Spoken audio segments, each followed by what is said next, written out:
everyone, my name is Kat Savage and I'm a professional artist, clinical hypnotherapist and wellbeing expert working with those in the creative arts sector. In my line of work, I get to meet some amazing, colourful people, from actors to artists, people who live their lives by their own rules, fueled by passion and determination to bring their unique talents into the world. I wanted to discover what it took for people to leave the usual 9 to 5 and hop on a dream, to capture their bravest moments and share these meaningful conversations with you, so that together we can explore the ideas, emotions and moments that could potentially change our lives too. So let's keep talking, have some fun and enjoy the show.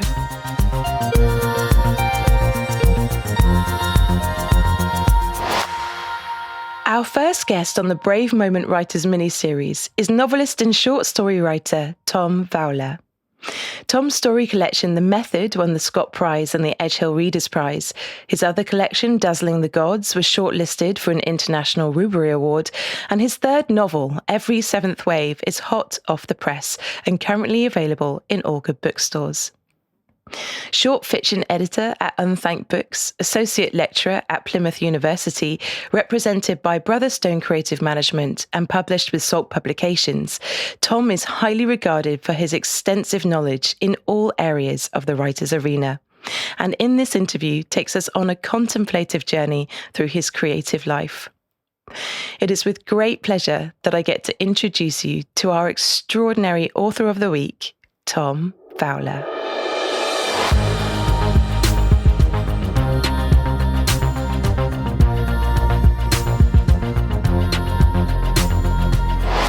Tom Vowler, welcome to the Brave Moment. Hey, Kat. Thanks for having me. It's such a pleasure. It's really nice to hear your voice. What have you been up to this week? How is life coming out of lockdown? Well, I'd like to say I've been busy writing the next book, but that would be somewhat of an exaggeration. I'm staring at my arm because I've just been freshly inked. A tattoo and a first tattoo, which is kind of I don't know whether it's a midlife crisis or whether it's just some kind of, I don't know. I wanted to mark the new book in a slightly different way, I suppose. I have a quill. I have a quill, sort of sepia or sort of black and grey quill, feathered pen on the inside of my forearm, and it's quite enraged at the moment and seethingly red. But it's I'm guessing it will calm down. It will, and it's good that you've got it at this point in your life, because unlike me, who started getting tattoos when she was like 16, there are some regrets, I have to say, for some of them. So well done for thinking about the art that you put upon your body. I did take my time. It did make me think, though, that tattoos should be cheaper the older you get, because pro rata, you're not going to have them as long. So there should be some sort of system where it is cheaper the older you are, I think. You start that petition, Tom. I think it's time. Okay. So, talking about childhood and being 16, I'm going to take you back into your childhood, if you don't mind. Here we go. We are back there. And I would like you to just describe to us, first of all, what your childhood room was like. Oh, well, there are two, you see, because my parents separated. So kind of when I was about 4, I suppose. So I have very limited memory before that. So there are always these kind of 2 bedrooms and conflicting or contrasting bedrooms, rather, I should say. But I can remember bunk beds, my dad's, and my dad, my late dad, bless him, he cut out. So he got this jungle wallpaper. And he cut out, so it finished halfway up the walls. I only just remembered that now. And he cut around the giraffes and the giant fronds and tigers and things. So it sort of brought it to life and gave it this 3D element. And I had literally forgotten about that until you said that now. I've not thought about that for 30 years, 40 years. Wow. Yeah. And the bunk beds and just, quiet sort of suburb in rural North Devon. Oh, it sounds idyllic. It must have been, for you to remember it in such vivid detail, you must have been quite a creative child. I don't know. I don't know. I think if I was, it was a completely latent creativity. My dad was very good. He's very sort of practical and always assembling things, building things, and had kits. And so I would get a sort of child's woodwork set, and then I'd just get cross, and the wood would split and break, or the kind of tools would snap in half, and I'd just get cross and throw it all, and Dad would sort of tut, kind of, you know, sort of mockingly, and and DIY follows that same kind of pattern to this day. So yeah, no, I don't know. Not very good practically. I'm seeing a suspicious little element creeping up in your book that kind of reflects what you've just said, actually. Okay, yeah. When there's a construction of a certain bird, isn't there? But I won't spoil that moment for people. No spoiler alerts. Okay, so you are of course an author, as I've just mentioned. Can you remember the first book that you read when you were a child, and why did you enjoy it? Yeah, well, I was really late to books. I mean, properly late to books. And my house was lovely as a child, but I don't remember books in it. My parents weren't big readers, and my dad certainly wasn't a reader. And that's where I spent the most of my kind of childhood. So there weren't books really around. I have memories of some classics such as James and the Giant Peach, and the kind of The Owl and the Pussycat, or those sort of kind of Roald Dahl classics. But there's no real book sort of got under my skin or gave me a sort of a fondness or affection for reading or books. And I know that's not a particularly sort of romantic answer for a writer to give, but I would be embellishing the truth if I were to sort of say that, that I did kind of was immersed in this wonderful kind of sort of library as a child, and books infected me. So no, not at all, actually. That's really interesting. And you're probably the first author that I've come across that didn't have that initial sort of love of books at the beginning, or just that access to them. Did you find as a result then that you were conjuring up stories within your inner mind? Were you quite an imaginative child? Were you quite a good storyteller for your own playtime, as it were? I was an only child as well. So yeah, I definitely remember hugely elaborate games in the garden, and great elaborate sort of narratives. So actually, yeah, I hadn't actually thought of that again until now, maybe. So there obviously was some kind of sort of latent, storytelling, imaginative creativity going on there. So how did that all change when you went to school? And what were you like as a school child? What did you enjoy? Who inspired you?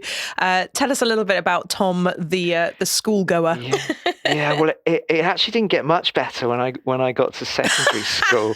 And again, I'm going to have to be honest here. And so my dad taught at the school I went to, which was it's quite an unusual thing, but he taught geography. And so I felt, though, that in order to not be seen as sort of teacher's pet and to not be bullied, I kind of needed to be a bit of a rebel. So I did hang out with all the naughty kids, and I didn't do any work, and I kind of got into a little bit of trouble, let's say, and my poor dad was sort of a constant source of embarrassment to him, probably. But he was actually really cool about it. Yeah, I was just a typical kind of slightly mischievous, naughty kid. You were rock and roll even before your tattoo today. Well, that's one generous way of phrasing it. Yeah.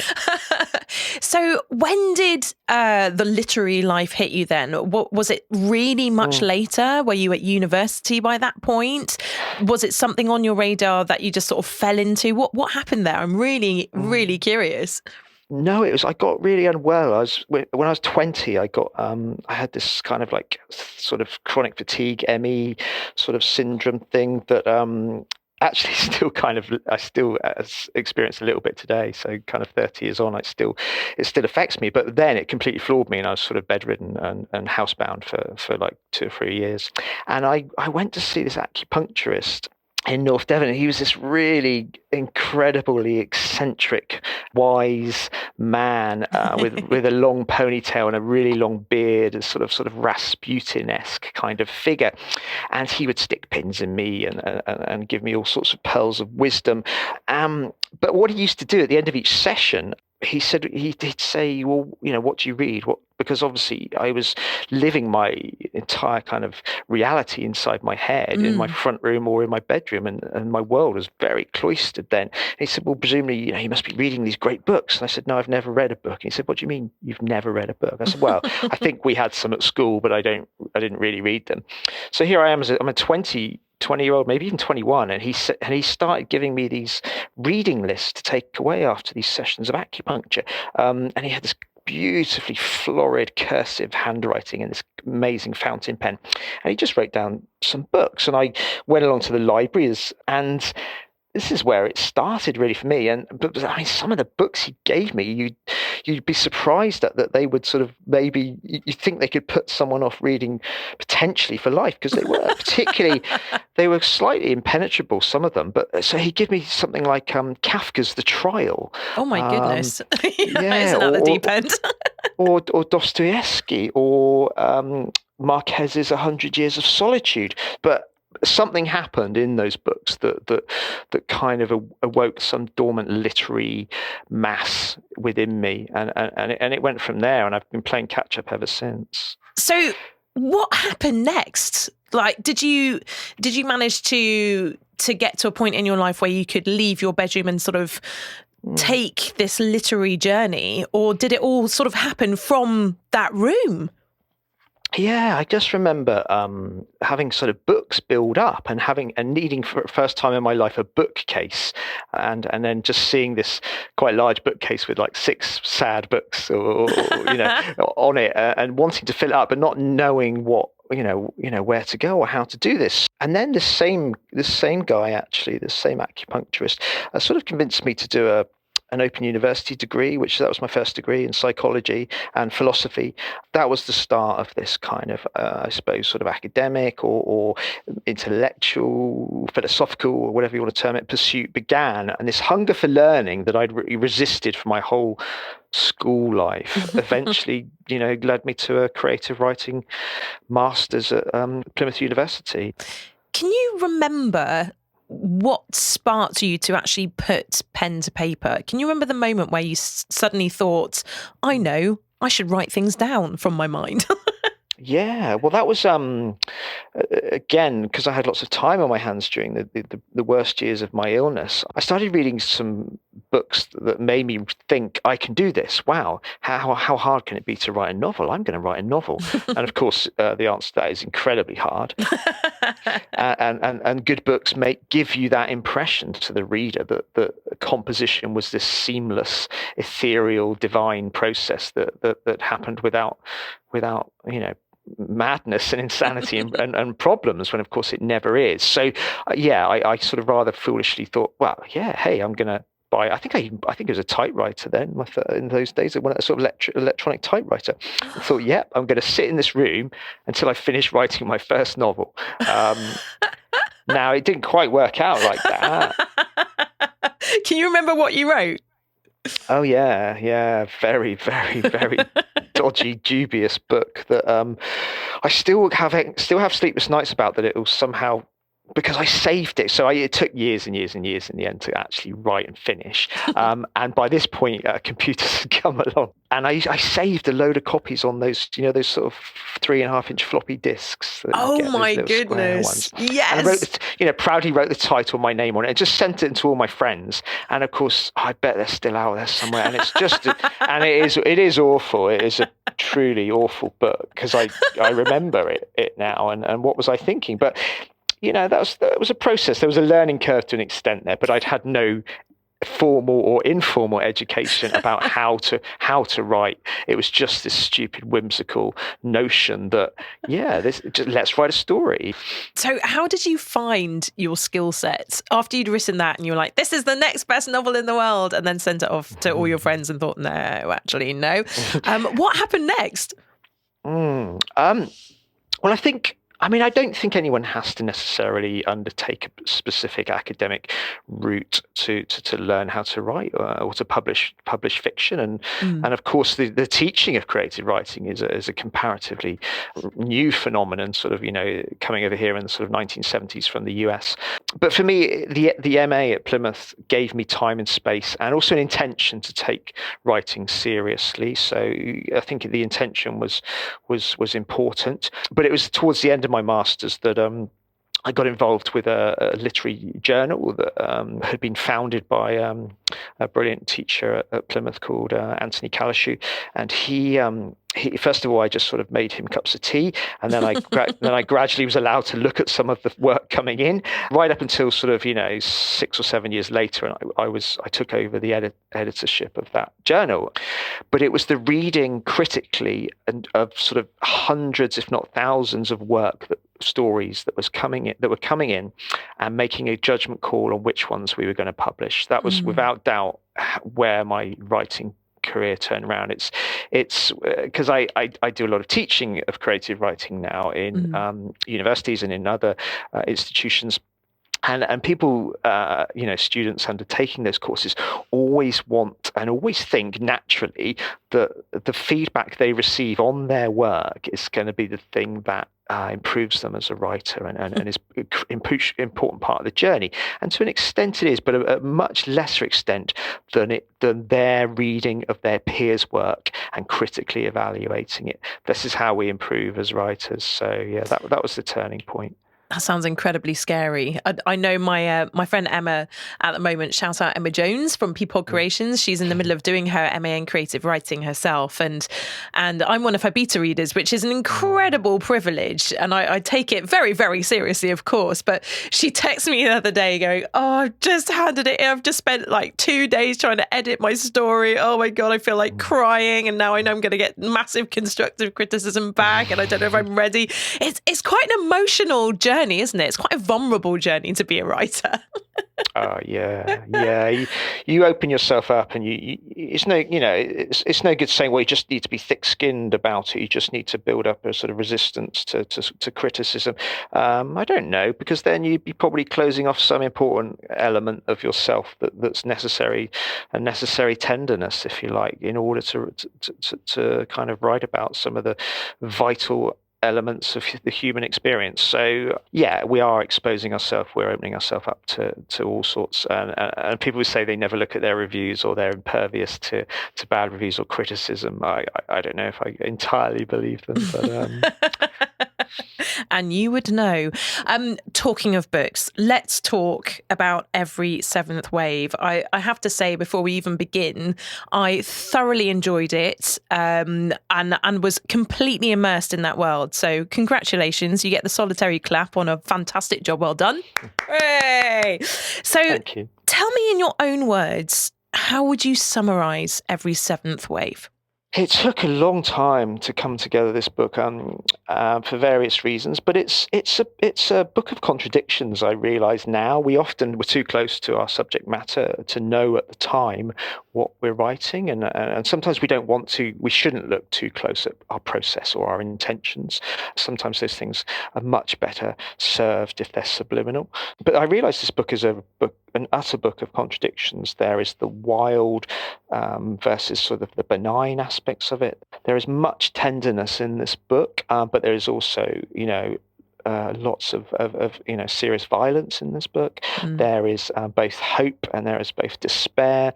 But I suppose the biggest sort of contradiction, and which works as a sort of motif throughout the book, is this it's sort of the land kind of versus the sea, if you like, which I sort of pitched together in this kind of timeless kind of twice daily union that occurs on the coast, and so it's almost kind of like an ode to the ocean, if you like, a sort of love letter to the sea, this book.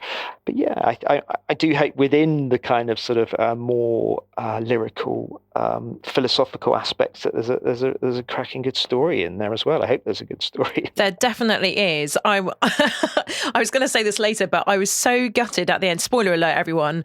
Well, not massive spoiler. I'm not going to reveal the ending, but when it got to the last page and I turned it over and it was the acknowledgements, I genuinely got up off my seat and went, what? No, that can't happen. And I was on my own in the house, and my dog just sort of looked at me, and I was gutted. I was gutted about that anyway. We'll talk about that in a minute. The book looks at the nature of people trafficking.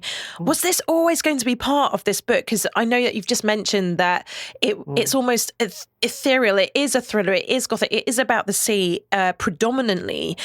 How did that come into the storyline? Was it always there? And how did you go about researching such a sensitive subject?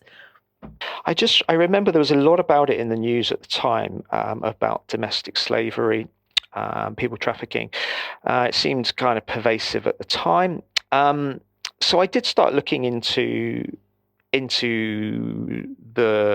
the kind of specificity of it and where it occurs. And I just thought it must be talking about cities. We're talking about cities here, and I emailed a kind of the chief of police nearby and said, would you be, talk to me or give someone to talk to about specifically about people trafficking in rural areas, if there is such a thing. And then we met. And I interviewed him, and it turned out it's absolutely everywhere. And and even in sort of rural towns in Devon and Cornwall, it's rife. There, domestic slavery is everywhere, and so he was a great source of research, because I was able to get specifics of where these kind of trips are being made from, and how they kind of manifest, and how sort of criminal gangs kind of bring people in, and how they sort of use kind of fear and the removal of passports and things to kind of control and manipulate. And I thought also that it must be this kind of very heavy-handed, almost like being imprisoned, if you were a sort of, if you were kind of, unfortunate enough to be caught up in this. But actually, it's not. It's more sort of psychological manipulation a lot of the time, and there often aren't these kind of hard barriers, because if you take somebody's passport away, or if you kind of make some sort of threat to their family back at home, then that's kind of usually enough, and you can get people to kind of, you can coerce people that way. So it became quite a facet of the book early on. And of course, one of my characters, is trying to escape this, and trying to escape this life, and that forms a real sort of narrative arc in the book. I mean, when I was reading it, I just couldn't get over the detail, the level of detail involved. And you were very articulate and sensitive with that detail. I have to say, if any of this subject matter is a little sensitive for people out there listening, it is definitely worth reading it, because you do handle it very, very sensitively, but with the right amount of eye-opening reading. And I was just thinking, like, the whole way through, I was thinking, oh my God, does this really happen? How has he managed to research this? And as a woman as well, your character Anka, she does go through a lot, and this got me thinking about sort of like the containment, the imprisonment factor in the book, and how she suddenly finds this solace. I'm not going to speak too much about her journey, but you think you're sort of led into this false expectation, this false hope that everything's going to work out for her. But as we know, life doesn't work like that. And I know that for your main character, Hallam, like you said, he's kind of from this cursed family where lots of people have been imprisoned by their own thoughts, even by their own body, by just life circumstances. And yet the sea seems to be the thing that's the only way out for all of these characters in all of their different aspects. Was that an intentional thought, or was that something, again, that evolved from the book because of the contrasting storyline? I think for me, it was a sort of personal journey for me that I was taking and discovering my sort of connection and relationship with the sea, in terms of kind of swimming in it, always living by it, reflecting on it, this kind of hugely sort of powerful, unknowable, mercurial force that had always been on my doorstep, this kind of other world, if you like, and it being so close and yet intangible. So that was occurring for me personally. So I think that's probably why a lot of my characters sort of find this transformative aspect of the sea. They either seek solace in it, or they seek work from it, or they seek other things in it, which is hard to talk about without giving away anything about the book. Just go and read it, listeners. Go and read it. But it is a form of escape for a lot of my characters. Some of my characters who do feel imprisoned, cloistered, they feel that maybe the land, if you like, or the life on land as they see it, hasn't served them or doesn't serve them very well. And this great kind of sort of almost like sort of feminine quality of the sea, and this nurturing quality of the sea, though of course it isn't always like that. And of course, lives are lost to sea every day. And in fact, I nearly drowned myself last year. What? I got a bit too confident in my own abilities in the sea, just during the first lockdown. So that's a case of life mimicking art. So sea is a realm that it impacts all my characters' lives. Oh, I'm already back in the book, and it's specifically in one part in particular, where the characters are in the sea. But I won't spoil it for people. Just go and read it. Go and read it, people. I do want to talk a little bit about the house though, because I could see that house so vividly in my mind, and it is very resonant, especially because I live in Cornwall and I know these types of houses. Although I know that for you personally, I hear that this house is based on one that you know, or one from your childhood. Is this true? If so, what are your memories of that place, and why was it to feature in the novel in the way that it did? Because it was almost its own character in itself.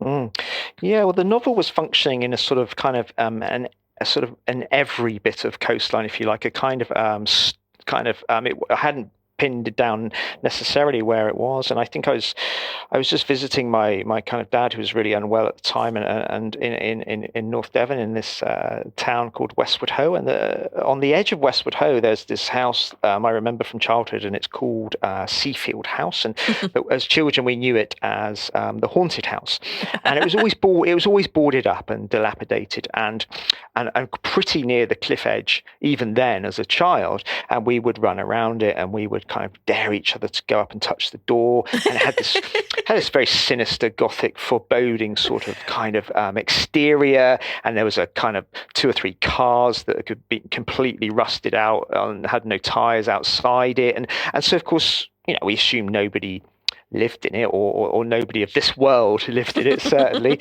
And we would scare each other and say, "Did you see that? Someone up in the window?" And we'd run home as fast as we can.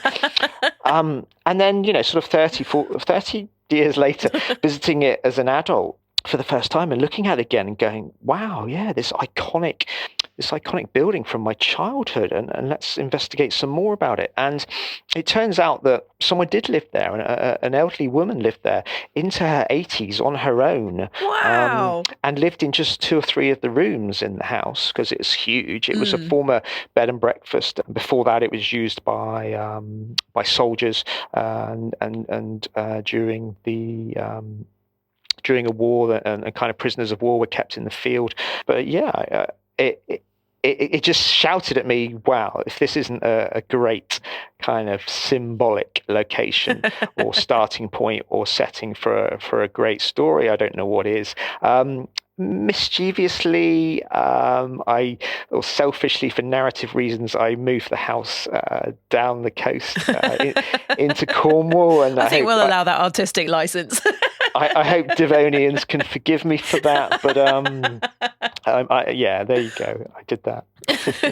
I'm now wondering whether or not she actually lived there, or whether she was just a ghost of your imagination. Who knows? Maybe. Who knows? I want to talk a little bit about the title. It's called Every Seventh Wave. What is this referring to, and why was it important that you used that particular title? It refers to this kind of folklore that the seventh wave in the sea is the most powerful, is the strongest. So, and for me, it's anecdotal. It's a sort of myth, but like with all great myths, there's probably an element of truth in it, but I did research, and I couldn't find any science that backed it up. But that's where it comes from. This rather sort of kind of poetic sense that that every seventh wave is the strongest. Now, I did mention this earlier. That I was gutted about the ending. So if anyone out there wants to just skip this forward a couple of minutes, and you can, we won't give anything away, I promise. But in case you're desperately not wanting to know anything, then just skip this forward a couple of minutes. Why was it important to end the book in the way that you did? And I know that might be difficult to explain without giving it away, but as best as you can. A couple of friends have come and sort of not thrown the book at me, but been pretty annoyed and said, "I can't believe what happens next." And it's the short story writer in me, really. I do my first literary love probably is the short story, and of course the short story is served best by not having really neat narrative conclusions. There's lots of openness, open-endedness. There's lots of ambiguity. I just like to get out quick. I think I think Raymond Carver always spoke about with stories, get in and get out, and don't hang about, don't loiter. I don't know. I'm not really interested in what comes next, really, or what happens. I think it ends where it needs to end, and that's an instinctive thing that writers have to evaluate and assess. But I think it'd be a very different book if I tried to tie up all those endings and leave everything all neatly packaged. So I kind of feel a bit bad for the readers. Yes, you should feel bad. Have that response, but I'm also a bit like, well, tough. All I'm going to say, Tom, is you've left it open for a sequel. I mean, you have my permission to write that second book. Please. We'll see. That's a great idea, actually. Please do. Oh my God. If you did that. Every eighth wave, yeah. What happened after? Yeah. So I want to talk a little bit also about the language that you used. It was delicious. The language that you used in this particular book was exquisite. And I noticed particular words such as bloated, which is such a good word. And it really added to the description and the feel of the water element running through the book. Are you searching for those words before shaping the paragraphs? Or are they just part of your natural vocabulary because you're close to the sea? Yeah, I did want sort of content to mirror form, or form to mirror content to an extent. So languages, are raw material. And I'm not a poet. I'm definitely no poet. I subscribe to, I think Keats said, if poetry doesn't come like leaves to a tree, it shouldn't come at all. I think I would disagree with that. I've known you in the poetic sense, and I think you've got exquisite poetry as well. But there you go. I think there's great lyricism, I suppose, in my prose. I'm just very interested in how language can affect a reader emotionally. I'm not really interested in just explaining something that's happening, or explaining what a character's doing, or how a character's feeling. I think prose should have this kick and bite. It should have this kind of energy and voltage to it. If it's just serving the reader on a sort of literal expository, this character went here and then they felt that and then they thought, oh, I better go and do this. I think it has to work on a deeper level, multiple myriad levels. I think it has to work on an abstract and an affective level. I think language and stories, if you like, aren't just about things. I think they are the thing itself. And that's what interests me. I'm interested in how language, in the rhythms of it, in the cadence, in the kind of even how it looks on a page. I'm very interested in white space. The brilliant Welsh author Cunan Jones, he writes he was actually hugely influential with this book. I got really obsessed with his work. He writes these very short novels that just are just gut punches. They are just extraordinary, and he does interesting things with the white space on the page in terms of making you slow down as a reader and absorbing more. And it's not these aren't kind of lyrical particularly. They're kind of quite pared down, the language he uses, but he makes use of a lot of implied grammar, if you like, and he leaves he leaves great spaces, this lacunae he leaves in his text, which activates the reader. Readers don't want to be just kind of drip fed and spoon fed every element of a story. They want to be involved in it and they want to complete it. So I'm really interested in activating the reader in my work, so they have to do some of the work. I don't think it's fair that I do all the work. So language is such a typical writer. The language is there. The language is there to work on lots of levels, but mostly, on an emotional level as well. But how the words feel as well when you say them. I'm interested in the shape of your mouth, the shape they make in your mouth when you utter them. Things like that. That's the thing. Like when I was reading your book, you used the word spume as well, and I literally said it out loud again with like the word bloated, which comes up a couple of times in your description, and I was holding those words in my mouth and sort of whispering them to myself, which is a wonderful thing to do as a reader. It's very cerebral and very, very interactive. Well, I hope so. I mean, there's this lovely word, spindrift, which refers to the kind of foam that separates at the top of a wave, the water and foam, but it's a beautiful word to look at on the page. It sounds beautiful when you hear it, but it's also beautiful to say it. The shape it makes in your mouth and the movement it makes, the spindrift. It's not too far away from some of the stories in Dazzling the Gods, which is one of your other compilations, is that the right word? Of shorter stories. Was that sort of a jumping off point for this particular novel? Or was that sort of somewhere else in your mind at the time? Yeah, Every Seventh Wave started as a short story. And I think those two literary forms are quite disparate. They, I know lots of people that write both, but they often take on different forms and different styles, and tonally they're often different, and also just subject matter. And short stories are much less concerned with aspects of plot or narrative drive, and much more about kind of character and emotion. But this short story I'd written, sometimes they just demand more space, a bigger canvas. And for a year or so, it just sat there, and I kept coming back to it. There's a bigger story here, and the short story writer in me wanted to say, well, no, that's fine. You can imply that there's more story there, but you don't need to tell it. But eventually, it got its own momentum, and I had to explore the characters some more. And before I knew it, I was kind of signed up for a novel, which is exciting, but also terrifying, because you're going to spend the next 2 years, 18 months, 2 years of your life on this single project that might not even see the light of day. So it is both exciting when you find a story you think you can manipulate into a novel, but it's scary as hell, because you're going to spend the next 2 years on this. Really, it better work. And luckily for you, it did. Before we hear a bit of an extract from the book read by your lovely self, what questions do you hope will arise within the readers when they're reading this book? What do you hope people will feel whilst reading this book, and what do you hope they'll take away? And I know that's sort of 3 questions in one, but see if you can have a crack at it.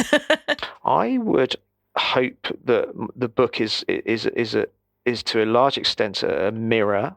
It holds up a mirror to people's own lives, because I think the great joys, the great loves, the great tragedies in life, I think, although we can't actually witness each other's intimately, I think they act as metaphors for each other, and so that's why we resonate with a book when, even though this character is going through something, heroic or tragic or beautiful or poignant, we can it resonates for us because we can understand the experience even if we're not going through it directly.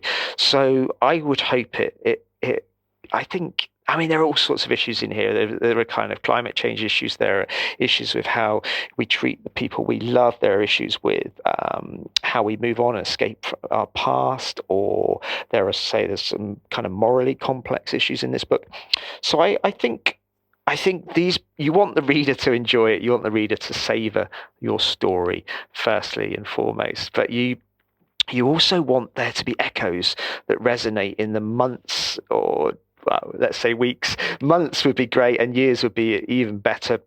That they still linger in the reader's mind, and that's those sort of questions, those sort of those reverberations tend to be the kind of subliminal things that you've woven in, and they would be, what is the meaning of, what does it mean to be human? What does it mean to love another human? And I think that always charges all my work, I think, really.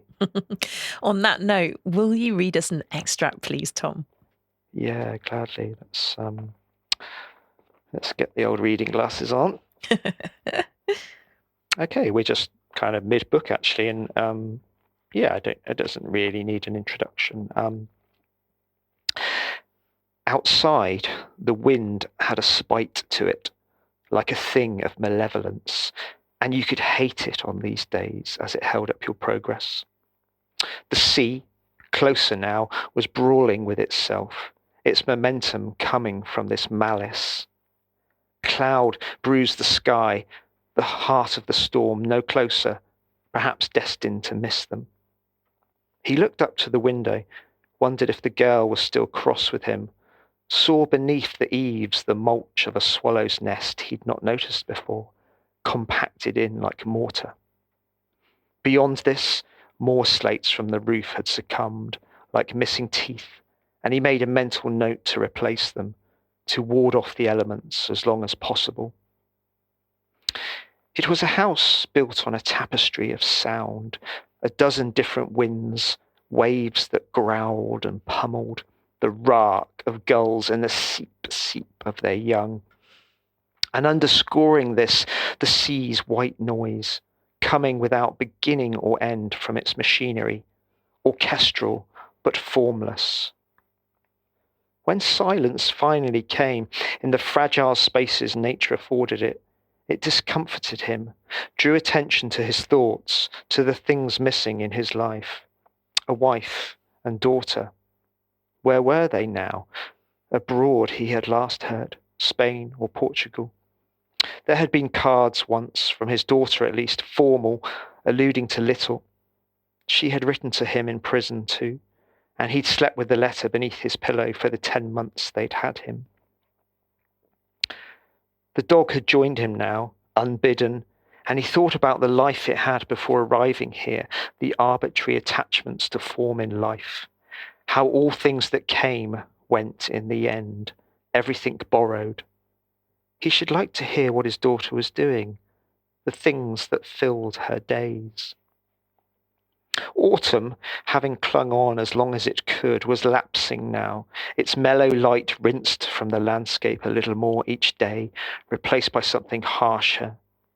He tried to picture the garden in that other time, but couldn't, remembering only a couple of weather-beaten benches corroding in the spumes of brine. When he left all that time ago, a family of his own nearing, he hadn't supposed he'd ever return, not to live, to occupy rooms his parents had, like someone from another age, drawn inexorably back by some force, as if the future was always written before it came to pass. Had he given up on finding someone?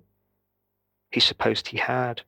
And yet with each hour the girl was here, memories surfaced of the pleasantness found in the presence of another, like a warm liquid travelling to your stomach, just knowing someone was in the next room, and the pleasure in this.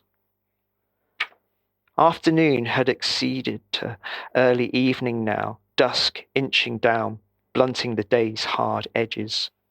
He considered all the paths a person could take, and whether those ignored still existed somewhere. The strangeness of life, he thought. Better to just regard it as a story, something spliced together. Inside, he fed the dog, told Anka he would make some food in a while. I can cook for us tomorrow, she said, the words to him like a hymn. I was right back there, right back in the middle of that book. Thank you so much for that extract. When it comes to being a writer, what motivates you to keep going? I just feel compelled.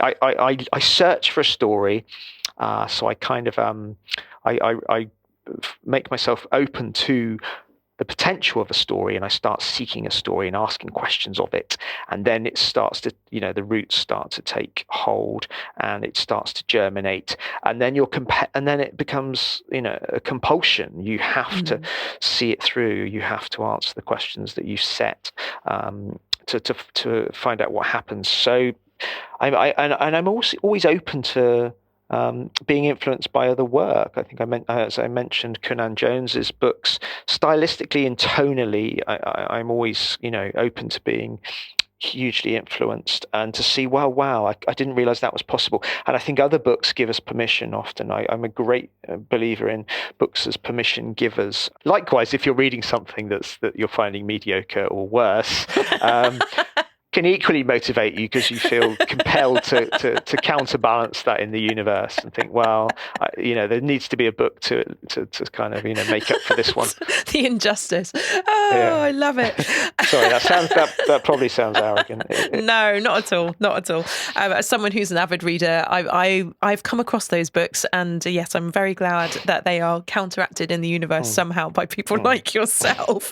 So, talking of things like that, do you have a daily practice? Because I'm often curious about how writers do keep that daily motivation. Are you just someone that when the idea strikes, you start writing, or do you try and write every day? What's your daily practice around writing?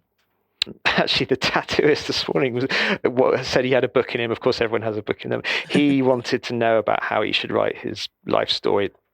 And I was indulging him a bit and said, you just need to not put too much pressure on yourself and say, I've got a free day today, I'm going to write all day, because it just doesn't happen. It's not really feasible. It's not realistic. So just build in little kind of windows where you say, I'm going to write for 20 minutes, I'm going to write for half an hour, or I'm going to write a page. I'm just going to write one page. And you generally end up going beyond that anyway. But to have a little minimum, a page a day, or I tend to say 600 words a day. I'm not allowed to kind of stop the writing day until I produce that. And that's not a lot. That's not, you can write that in half an hour, but of course you end up doing more than that, and then you end up rewriting it a bit. So I've become more of a believer now in sort of little and often, actually. Tricking the mind into doing more. I like it. That's what I'm hearing anyway. Yeah. Have you ever wanted to quit? If so, what do you tell yourself to keep the passion alive? And if not, what keeps you at the writing desk? Every time you finish a novel, I definitely question, well, why would I do that again? Why would I embark on that again? And so shorter forms, as in, the short story, although they are incredibly challenging in their own right, the fact that, they might only take a month or so to write a competent short story, they're much more manageable psychologically. Sometimes I think the story insists on it, and this wasn't going to be a novel. This felt like a self-contained short story, but it had too much oxygen, and it demanded more space, and it demanded a bigger canvas. So you either resist that and say, well, I'm not going to trust my instincts, and I'm not going to invest in all this energy that's being built up here, and I'm going to go and do something else, or you go with it and you let it envelop you and concede to it and yield to it and accept that you're in it for the long haul. I think that's how you keep going, is because you want to do the story justice, I suppose. That's a very good answer. What would you say to someone that believed that they were never good enough to write a book? Where should they begin their journey? And what advice can you give them about the writer's life in that respect? Well, I mean, I'd like to say start reading books very early in life, but of course that would be not necessarily the case. I think there's a long apprenticeship to be served. I mean, I'm not saying you can't write and publish a book in your late teens or early 20s of merit, but I think the longer the apprenticeship served, if you think of Malcolm Gladwell's 10,000 hours, he speaks about become an expert at something, you've got to do it for 10,000 hours. Well, as writers, we can tick off a lot of those by reading, and critically reading. So as I said, when I worked on the short fiction literary journal as a critical reader, that was when my own style developed most and made its biggest advances and leaps.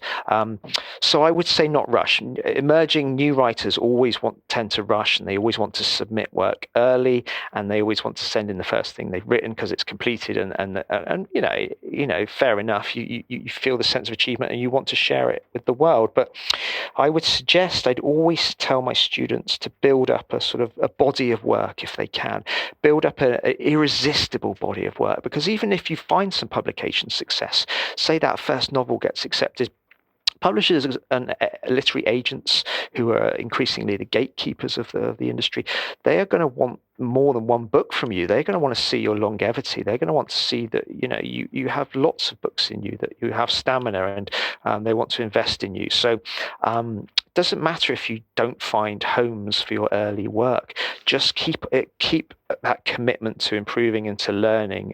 Beyond that, you just need stamina. You just need to return to that desk and return to that blank wall and that flashing cursor day in, day out, sometimes for years at a time. And the ones who succeed are the ones that can somehow overcome that psychological challenge and turn up every day and write, not as people sometimes think, 80,000, 90,000 words for a novel, but write 500,000 words, because that's, given all the changes you make to the text, that's pretty much what you are writing. So more like 500,000 words.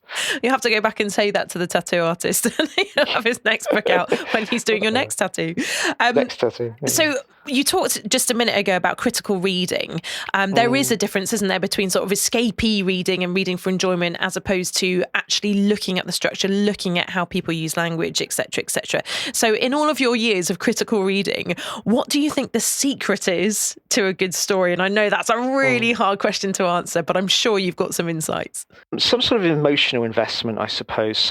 We have to, even if we don't like our characters, we need to care about what happens to them. And this is in films, this is in novels, in short stories, this is in soap operas. It might be that we need to invest something in. Have some stake in the outcome of this character's journey, this character's story, because storytelling, since ancient Greece, has just been about, a protagonist wants something. There's something in the way, an obstacle, which is generally referred to as the antagonist, and the story is their journey about in trying to overcome that. That's in essence all storytelling. But of course, there are millions and millions of ways we can go about doing that. I think the reader needs to care about what's going to happen and how it plays out. The other things I've spoken about, sort of technical aspects of writing, such as how the words sound or feel or make you feel emotionally, I think those are more sort of kind of meta kind of ambitions. It's all about what is going to happen to these characters. How is this story going to unfold? And that's where the investment comes from. What is your pet peeve in writing? And I know this is kind of a sensitive question, isn't it? But what would make you put a book down halfway through and leave it unfinished? Or is that just not possible for someone like you? I put down loads of books. Life is just too short, especially someone who's catching up. Especially if you didn't read your first novel till you were 21, you can't waste time. You can't waste time on bad writing. I don't like text prose that just explains, that just kind of patronizes, or just I am a bit of a stylist. I'm a sucker for style. So if we think of someone like Hilary Mantel, or we think of the great kind of American writer Annie Proulx, I love books that are grounded in a very specific evocation of place, and so that world is there for me, is tantalizing and there for me to kind of feel and witness and experience. So a book without a sense of a place, I'd find really frustrating. I mean, even something like Cormac McCarthy's The Road, that would appear to not have a great sense of place, because it's just laden with this sort of thick grey mist all the way through, and there are no, but even that is like a sort of a non-place that you can invest in. And authority in language, authority is incredibly important for an author to achieve, so the reader can relax into their storytelling. So this podcast is called The Brave Moment, and so I really want to know, what has been your bravest moment, be that physical, mental, spiritually, and how has that helped you evolve as a person or change your values as a result? There's quite. I think the answer to this one is fairly easy for me, because I was petrified of flying. I couldn't fly at all. I was fine as a kid, and then I had my ex-girlfriend who was a terrible flyer. She absolutely hated it and had to take beta blockers at the time. And we went on a holiday, and I somehow sort of learned her fear. I don't know, I somehow absorbed it. And coming back from this holiday, she made me realize that, this is absurd that we're this high up in this tube that's going this fast. You're right. All these years that you've been petrified and I've been nonchalant, that's ridiculous. You're clearly right. And so from that day onwards, it just amplified, and to the point where, I was physically ill and I wouldn't fly. I just wouldn't fly. But it meant, and maybe we should be flying a lot less. We probably shouldn't be flying so much, if at all, these days. But I just kind of, I wanted to go to like the book festival in Cork, for example, and you can get obviously to Cork without flying, but it's a real hassle. So I had to try and somehow find a way to do this, that I wasn't just utterly incapacitated and a complete nervous wreck, and so I just did a lot of research and training, I suppose, some sort of kind of CBT sort of stuff, and some kind of visualization, and really, really threw myself into this, and then booked a flight, and I really surprised myself, because I still thought it was going to be really, really tough, and that there's no, for a phobia like that, you still assume it's going to be really challenging. But I did it, and not only did I do it, now I actually even enjoy flying. Again, because of lockdown, I haven't done it for ages, but I actually, whereas I would cower in my seat, kind of folded into my knees with earphones up as full as I could, several vodkas down me. Now I actually, I ask if I can sit by the window, and I actually relish it, and I even almost actually enjoy it. And that's that's if I can do that, then it gives hope for anyone wanting to do anything, really. And that is a massive brave moment, and I know many people that have that phobia of flying, and as you say, rightly so. It is crazy that we do this, but I'm really, really pleased that you challenged yourself and made that choice within your mind to overcome that phobia, so that you can enjoy those wonderful book tours which are in your future. So I've got one final question before we go into your quick fire question round, Tom Vowler. If there are any aspiring writers out there, what top tips or advice would you give them just to get started? And what is one mistake that you've seen come up time and time again? Emerging writers, from my experience, at times don't read enough. They don't, they simply don't read enough. You need to understand everything that's gone on before, why storytelling works, how it works, why the great stories function as they do, how great, brilliant writers have achieved what they do. As I found out the hard way by just announcing to myself, I'm going to write a novel one day, when I hadn't read a book before, and I hadn't studied, the craft of writing. Of course, that's going to end in utter disaster. So somewhere between Gladwell's 10,000 Hours and myself not reading or writing or studying the craft at all, somewhere between there is probably a happy medium, and probably to the nearer Gladwell's end. So to be utterly open, and to play with form, and to be experimental. It might be that you're writing in a style or form or habit or genre or tradition that actually doesn't suit your inner workings, your aesthetic, your sensibilities.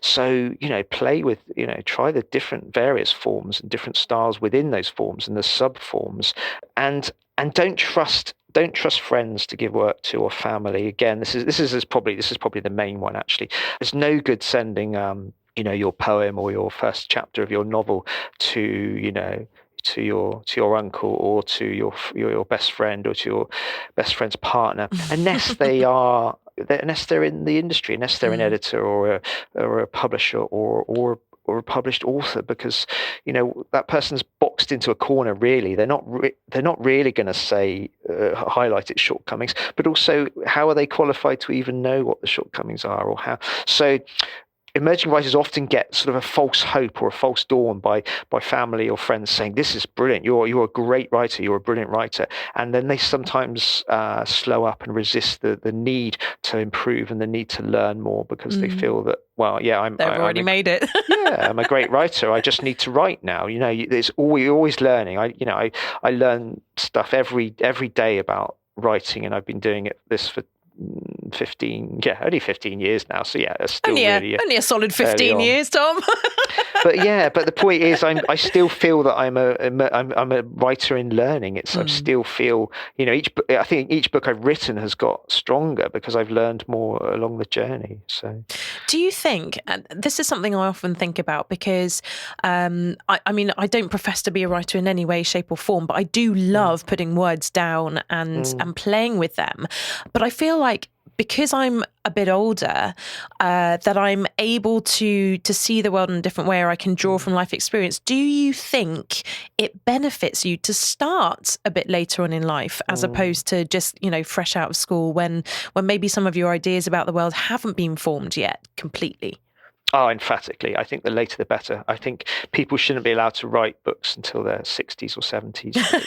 I think that's the way. But just because you do have all that experience and all that kind of lived life. You have all that knowledge. You have all that kind of emotional baggage you've collected, all the trauma you've been through. I don't know. And it's got a lot to draw from. Yeah, definitely the later the better. I just love that answer. It made me smile all the way through. We'll start a literary prize for the 80s and over. 80s and over, that would be fantastic, wouldn't it? You'll call it the eighth wave. Yeah, you can't enter it unless you're an octogenarian. And these days, that's not hard to achieve. So I think you're onto something there. Okay, Tom, this is the end of the show. I'm so gutted that we can't talk for another hour, because I literally could talk your ear off all day. But I know that you've got a fantastic, dazzling life to get back to.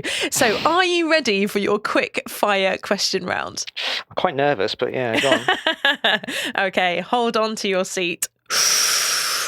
Book you could never lend. The Peregrine by J.A. Baker. It's a hardback original, and that's never leaving the house. Current book that you're reading?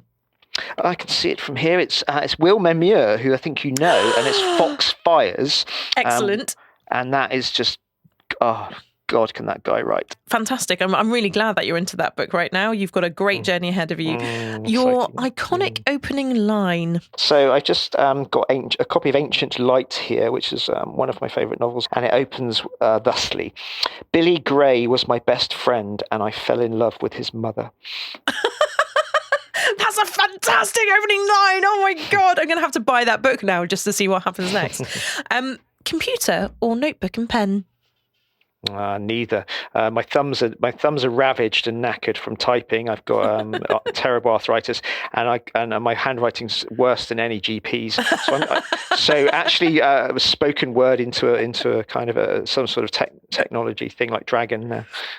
Too cool for school. Your epic fail? Oh, that'll be one of my first performances at a literary festival when I was just the new kid on the block, and I thought you didn't have to prepare. And I thought, yeah, I'm going to ad-lib this. It's going to go really well. Oh no! Of course, it taught me to prepare very, very diligently before any public speaking thing. Ever since. That's the that was bad. nightmare. The nightmare that people have of getting up onto a stage and forgetting all their lines or forgetting all their words. You actually did that in real life. And the microphone wasn't working properly. And because I was unknown, there was nobody in the audience. There's probably 6 people in the audience, and 3 of them had their backs to me because they just were talking to someone else. So yeah, that's my literary low point. That's literally making all my muscles tense up just hearing that. Epic fluke. Okay, so my first novel. I'm proud of my first novel, if I'm allowed to use the which was entitled What Lies Within. I think I've written a lot better books since, but it got its lucky breakthrough because it was similar to a book that was exploding at the time, a very big commercial bestseller, and the publishers thought, oh, Tom's book's a bit like this, let's give him a big advance. And of course it wasn't as big and it didn't sell as well, but I don't really care. That's fantastic. If you could meet another author of your choice, who would it be and why? When I moved to Dartmoor, I did, and I learned William Trevor, the late great William Trevor, one of my favourite writers of all time, lived 10 miles up the road in mid Dartmoor. I did start hanging around the pubs there in case he was there. But then, of course, he wasn't. He was in his 80s and loved gardening. Why would he be in the pub? And why would he want to speak to, a kind of 30-year-old upstart? And what would we talk about? It would just be so awkward and horrible. So, no, I don't think we need to meet our heroes. It's just the work I'm interested in. You can rescue one object from your house. What would it be? I want to do a lovely, sweet answer like a photograph of my parents or something, but I think it would actually be my snooker cue, which is kind of weird. I had a really misspent youth, and as we've brushed over in terms of rebelling from school, and part of that was I didn't go to school. I just hung around in smoky, seedy snooker halls, and thus became very good at snooker. And my friend at school sold me a snooker cue, and it's like an antique. It's an actually beautiful piece of wood, crafted and oiled, and I'd love to have known its history. It was obviously, I think it was, it's probably 70, 80 years old, and it takes me back memory-wise to just, kind of so many times and so much, a different world, a different life. You'll have to move it next to the front door just in case you have to rescue it. What smell reminds you of home? Well, so do you remember that stuff called malt? It was like malt. My mum used to, in this kind of like the stuff you used to drink. No, it was like brown. It was horrible and brown and came in a jar, and it's rancid. And I always remember because instead of like multivitamins you'd give your kid nowadays. So yeah, I'm only about 8 or something, and every morning my mum would give me a spoonful of this. I think it was just pure malt, like malt paste. The smell now still occasionally I still get it, and it takes me back to that. And so yeah, sorry, you probably wanted a pleasant one, didn't you? Do you know what that reminds me of? My gran, weirdly, and again we were talking about memories that sort of pop up from nowhere. When I was young, because I've got massive bushy hair, which anyone that knows me knows it's completely mad. And my gran was a very, very delicate and well put together woman, and she was obsessed with trying her best to tame my hair.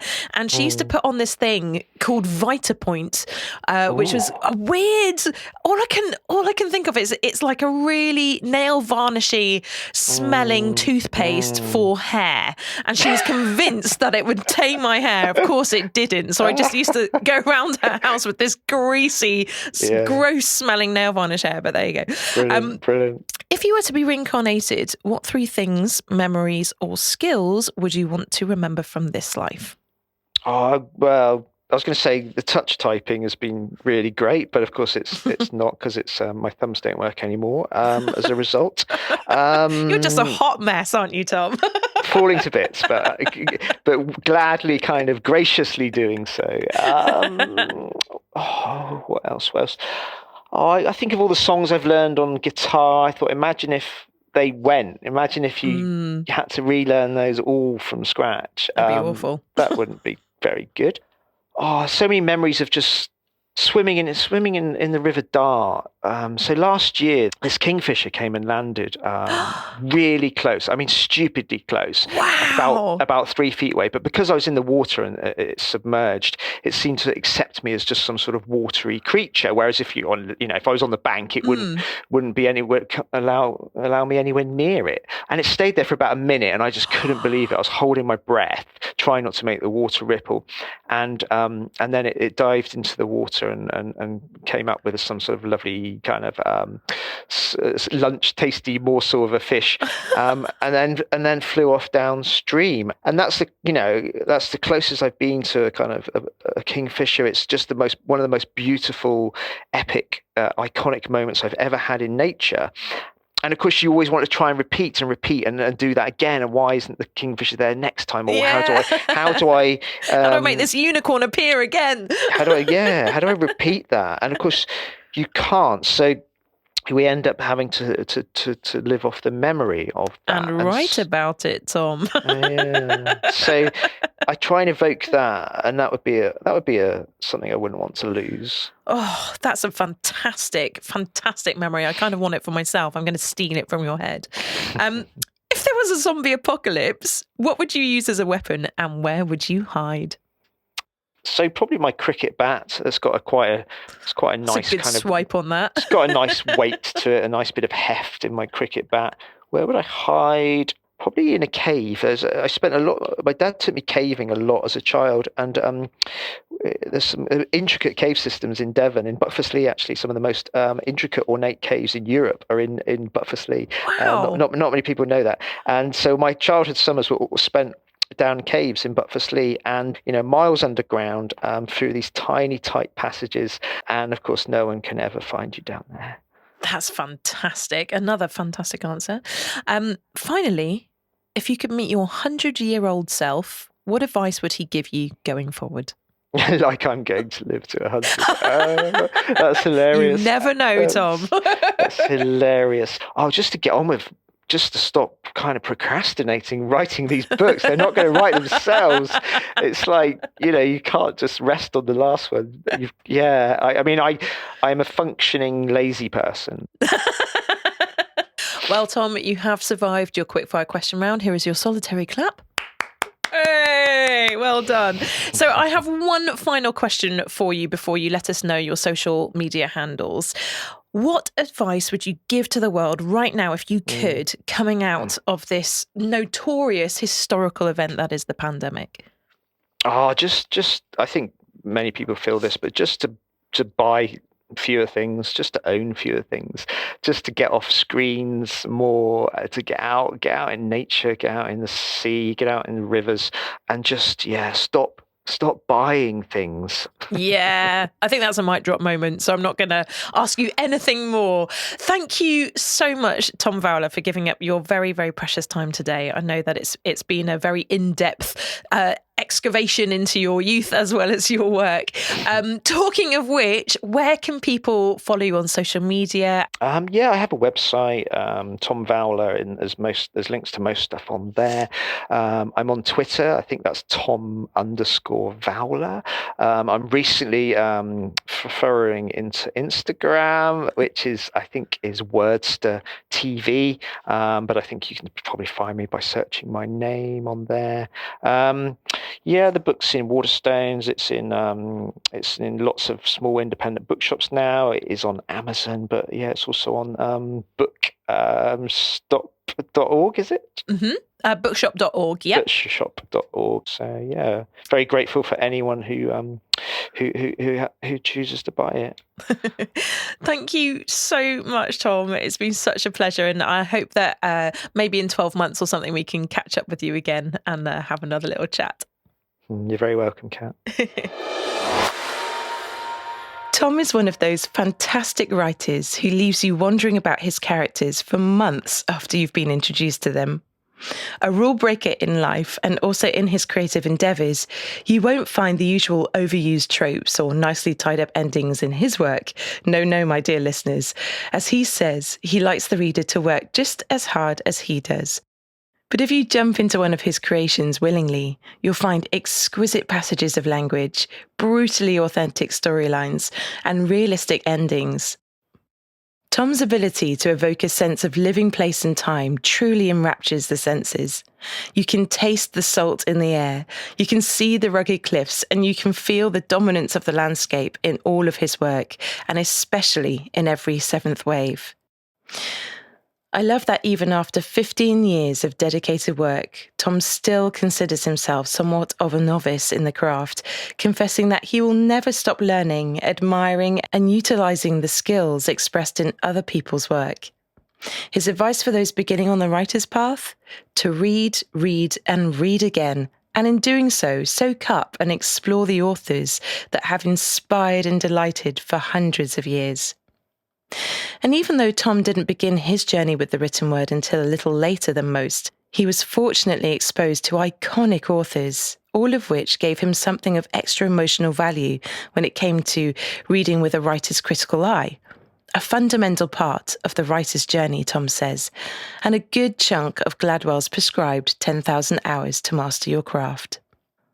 Tom, like most creative artists, is compelled towards his work, motivated by small and achievable goals such as writing 600 words a day. Working consistently and resisting the temptation to sit down and write for an overwhelming 5 hours straight enables you to remain enthusiastic about the long slog to those 50,000 words, and the procrastination and writer's block remain firmly under your control. You don't have to see the whole staircase, my friends. You just have to take the first step. In doing so, you also create discipline and build a good stamina of imagination. If you don't use it, you lose it, they say. And you'll find that with a common practice in that important flow state, ideas will arise more frequently and with ease as you take time to play with your language and enjoy your story setup. With this in mind, today's writing exercise is to write a piece no longer than 600 words on the view you can see from your window, using the vivid description versus adjectives exercise inspired by C.S. Lewis when he replied to a letter from a young fan and shared his 5 rules for writing well. The 4th rule was this: don't use adjectives which merely tell us how you want us to feel about the thing you are describing. I mean, instead of telling us a thing was terrible, describe it so that we'll be terrified. Don't say it was delightful. Make us say delightful when we've read the description. You see, all those words, horrifying, wonderful, hideous, exquisite, are only like saying to your readers, please will you do my job for me?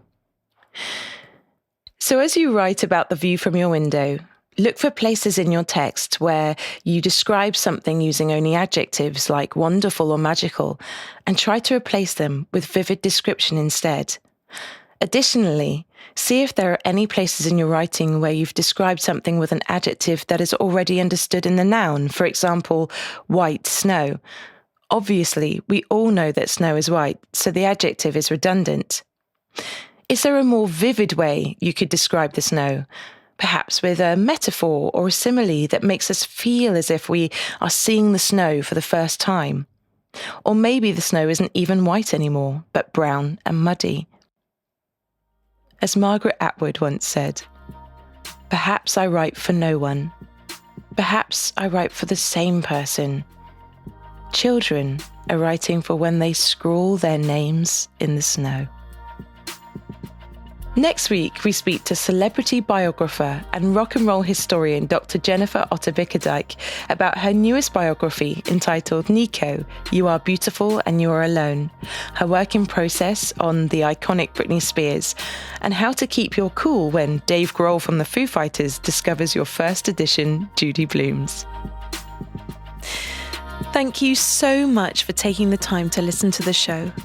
If you have a spare moment now, please like, subscribe, and tell me your thoughts in a review on Apple Podcasts, which will really help other people like yourself to find the show.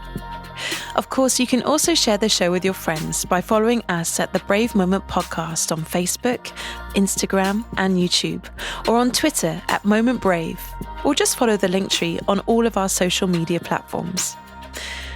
It's been so wonderful to have you all here with me again.